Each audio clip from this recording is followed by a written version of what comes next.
Quietly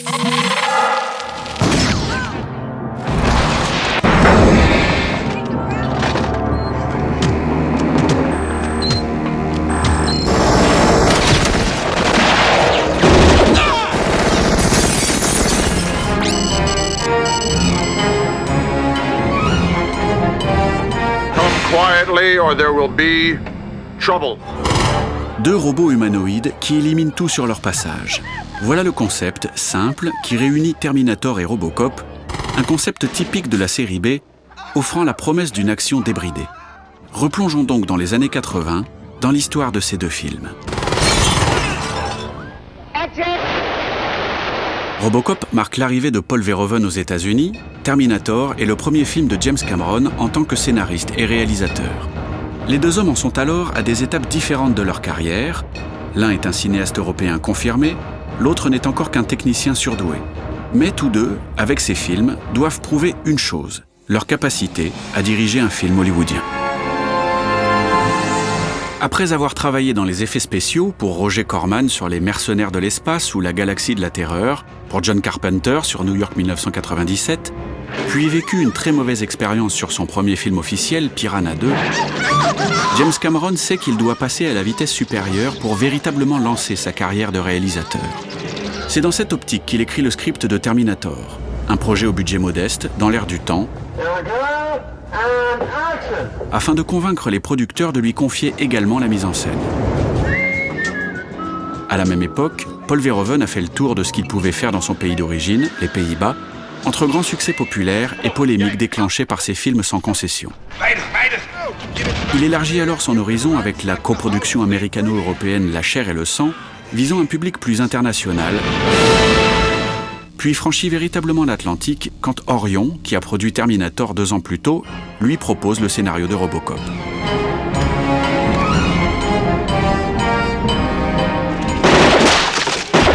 Il hésite un temps face à cette histoire aux allures de série B lambda, puis accepte finalement quand sa femme lui fait remarquer toutes les possibilités subversives du projet. Robo, excuse me, Robo. Any special message for all the kids watching at home? Stay out of trouble.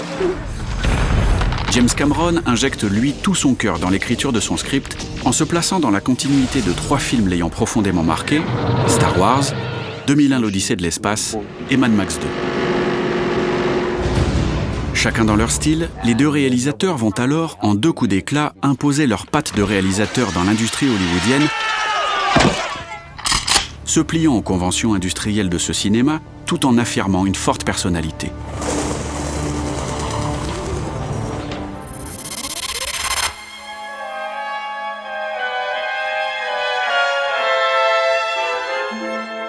Depuis Metropolis, et plus encore depuis l'avènement du cyberpunk, la question robotique est au cœur du cinéma de science-fiction. Et Robocop se place clairement dans cet héritage. 50% homme, 50% machine, qui de l'un ou de l'autre de ces aspects du personnage va prendre le dessus? Entre bribes de souvenirs le ramenant à son humanité, et programmation digne des lois robotiques édictées par Isaac Asimov. What are your prime directives? Serve the public trust, protect the innocent, uphold the law. Le Robocop est une figure composite, alors que le Terminator est lui beaucoup plus univoque. Pas de confusion entre homme et machine, il n'est pas là pour questionner l'humanité, mais pour la traquer, et il devient en cela une figure purement maléfique, ne cherchant qu'une seule chose, éliminer sa cible, Sarah Connor. It doesn't feel pity, or remorse, or fear, and it absolutely will not stop, ever. Until you are dead. Les raisons d'être des deux personnages sont ainsi à l'opposé l'une de l'autre. Les univers cinématographiques qu'ils vont imposer vont dès lors être forcément très différents. Terminator et Robocop peuvent être rangés sous l'étiquette film de science-fiction, mais cette catégorisation ne définit qu'en surface les deux films qui s'épanouissent en fait à la frontière de plusieurs autres genres. L'ouverture de Terminator pose donc un cadre SF, mais il faut chercher le cœur du projet ailleurs. James Cameron, opportuniste, s'appuie sur les codes d'un genre à la mode en ce début des années 80, le slasher. Si le réalisateur avait d'abord en tête un acteur au physique passe-partout pour incarner le Terminator, la présence du colosse Arnold Schwarzenegger dans le rôle titre change forcément la donne. le T-800 ne peut plus être une figure furtive, se fondant dans la foule comme envisagé à la base. Du film noir imaginé initialement, on entre alors dans un film à la tonalité moins réaliste, presque fantastique. Le Terminator, lent, à la silhouette massive, au visage inexpressif, avançant sans que rien ne puisse l'arrêter, prend des allures de croque-mitaine. Et, dans la structure du scénario ou dans les effets de mise en scène, on se rapproche alors grandement du Halloween de John Carpenter.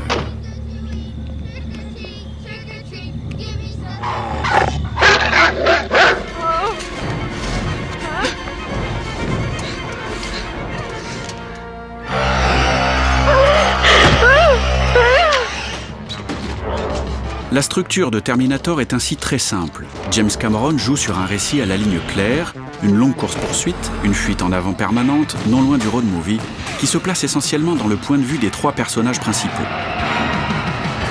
Le film suit ainsi une logique presque binaire, avec gentil et méchant, pour toucher à la fable cauchemardesque. Une noirceur et une violence que James Cameron double d'un versant plus lumineux, avec une romance défiant le temps et l'espace. I came across time for you, Sarah. I love you. I always have. Là se trouve l'équilibre du film, son cœur émotionnel, une histoire d'amour, une histoire d'horreur.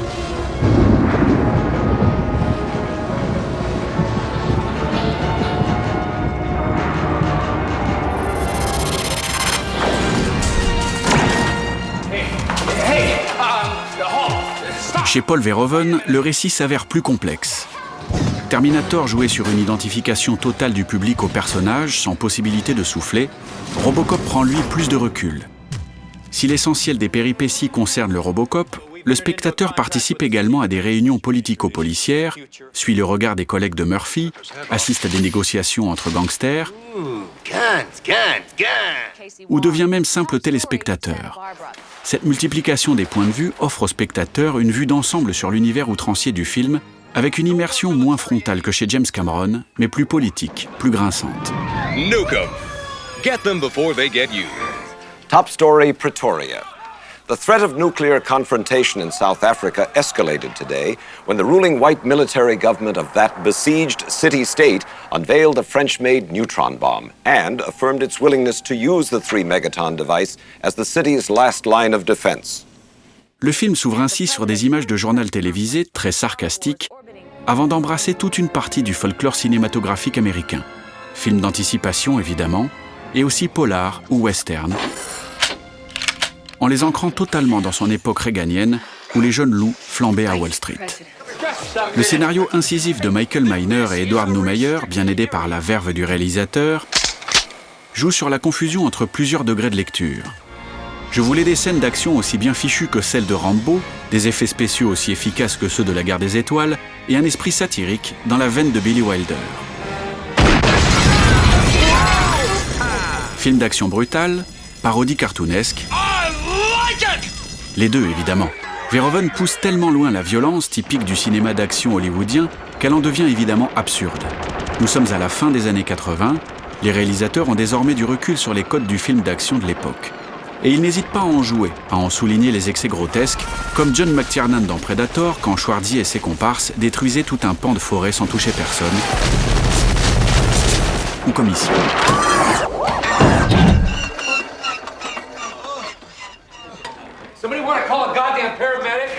On voit là la singularité de la filmographie américaine de Paul Verhoeven, pousser dans ses retranchements les codes du genre qu'il aborde. Polar érotique, science-fiction, récit initiatique ou space opéra. Dans Starship Troopers, Verhoeven radicalise son approche, cynique et jouissive, en donnant à ses héros une dimension simple de caricature.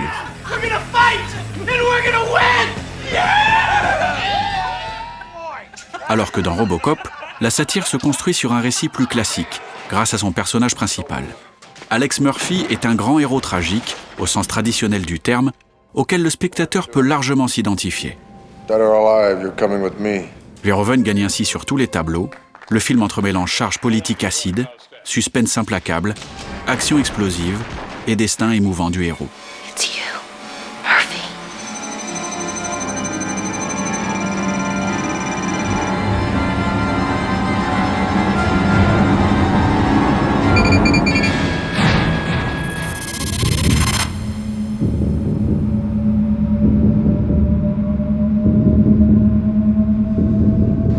Terminator et le Robocop sont deux figures hors normes, deux machines surpuissantes se retrouvant au milieu d'hommes et de femmes ordinaires.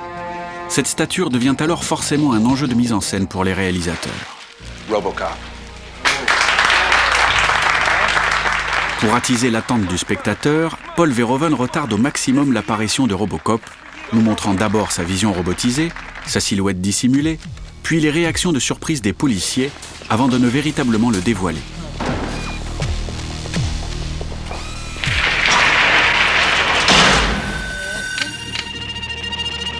James Cameron pose lui directement la domination physique du Terminator. Dans les premiers plans qui le mettent en scène, le T-800 prend possession de l'espace par une entrée de champ avant d'emmener la caméra avec lui. Se dessine alors un personnage surhumain. Dans les nombreuses scènes de fusillade des deux films, Verhoeven et Cameron iconisent au maximum leur héros par de multiples contre-plongées. Et c'est dans leur déplacement que les deux machines vont affirmer définitivement leur ascendant physique, leur force brute.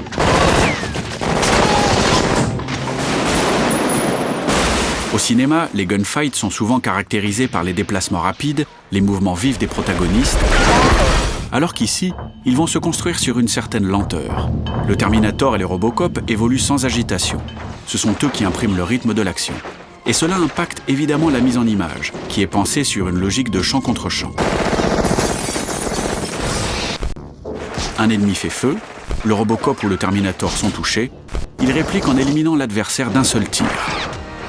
La mécanique répétitive de l'action et de la mise en image s'accorde à la mécanique des héros.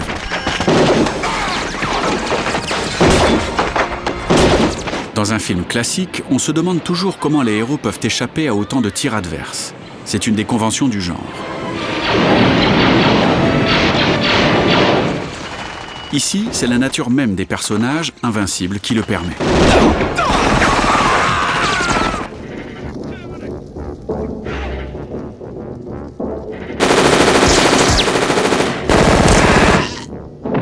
Aucune difficulté à éliminer l'ennemi, pas d'émotion, pas de suspense et donc pas d'envolée stylistique. Les robots n'ont pas besoin de s'agiter pour accomplir leur mission, leur gestuelle est réduite au minimum, les mouvements de caméra sont donc plutôt discrets, assujettis à leur tempo. Ce ne sont pas de simples tueurs, mais de véritables machines à tuer. Et Cameron et Verhoeven, dans les gros plans, oublient leur visage pour se concentrer sur leurs armes, leur raison d'être.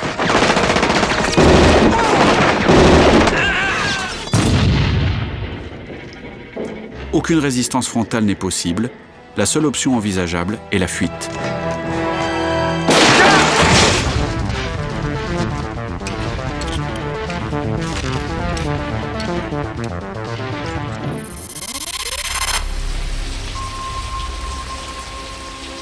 All those moments will be lost in time. Like tears in rain. Provoquer l'identification du spectateur au héros est un enjeu majeur de toute fiction. Time to die. Partager les faits et gestes d'un personnage suffit généralement à susciter l'empathie. Il faut un visage, des attitudes à déchiffrer, des émotions à lire. L'interrogation, le désespoir, la peur, la folie. Dans certains films, on a même pu s'attacher, voire s'identifier un minimum à des tueurs, à des personnages violents. Face au mur qu'est le visage du Terminator, impassible quelles que soient les circonstances, c'est ici impossible. Le T-800 ne ressent rien, alors que son adversaire, Kyle Reese, n'est que douleur et souffrance. Et c'est par ses émotions, ses sensations, cette humanité donc, que le spectateur se projette dans un personnage plutôt qu'un autre.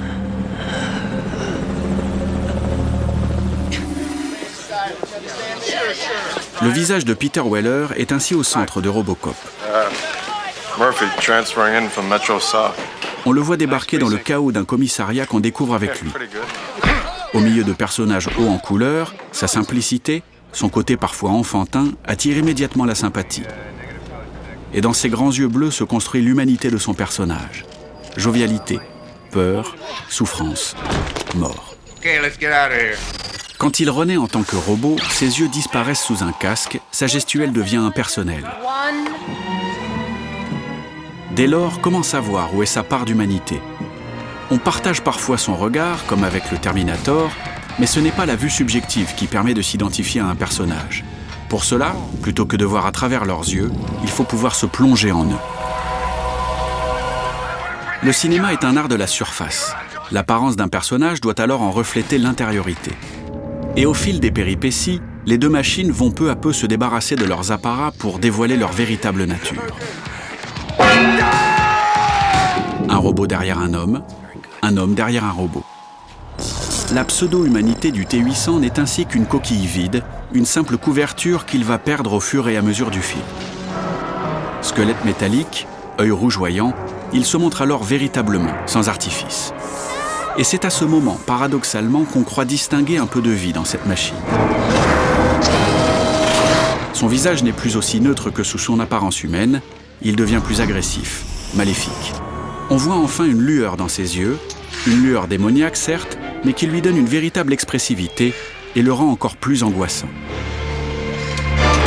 Et sa démarche, bancale, moins assurée, démontre autant une possible faiblesse qu'une détermination sans faille. Ainsi mis à nu, le T-800 semble enfin trouver une véritable personnalité.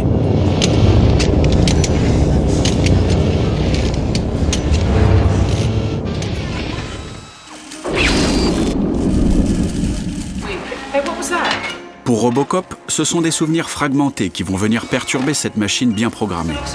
La gestuelle mécanique se dérègle, le visage se crispe, le retour à l'humanité de Murphy se comprend par ses gestes moins précis, plus aléatoires, et surtout à sa nouvelle vulnérabilité. Un spectateur ne peut s'identifier à une machine invincible, mais à un être souffrant, oui.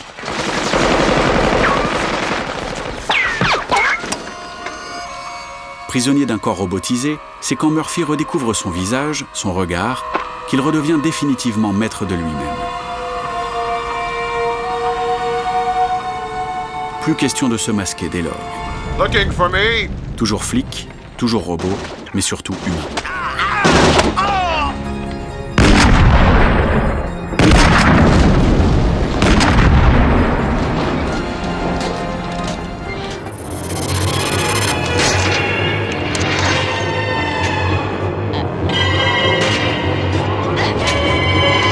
Dans Terminator et Robocop, les corps ont été à l'épreuve tout au long du film et, à la fin, il ne reste donc plus que les visages. On en revient toujours à cela. L'essence du cinéma, une caméra, des visages.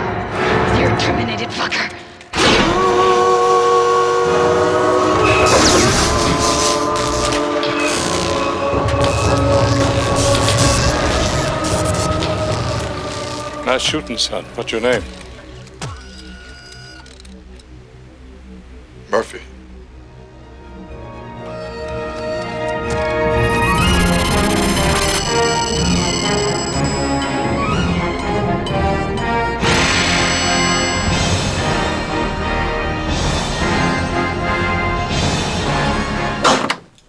Sarah Connor.